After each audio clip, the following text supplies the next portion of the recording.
إنك تكون متسامح مع نفسك ومع الناس والدنيا كلها، ده معناه إنك وصلت لمرحلة متقدمة من النضج العقلاني ومن الزهد في الدنيا.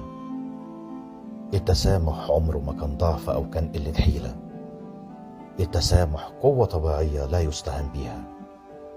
التسامح صفة ما يدركهاش غير اللي نال شرفها وعمل بيها. أكيد نتيجة التسامح ده هتكون نتيجة إيجابية، هتجني من وراها راحة البال والطمأنينة، وهتشبع نفسك بالهدوء والسلام الروحاني والاستقرار النفسي. ما ترهقوش نفسكم وتتعبوها بمرض القسوة والغل. ما ترهقوش نفسكم وتتعبوها بالحقد والكره والعناد. اتسامحوا اتسامحوا وتسهلوا وحبوا بعضيكم علشان ترتاحوا من تعب الدنيا وتقللوا عليكم مشقة الحياة.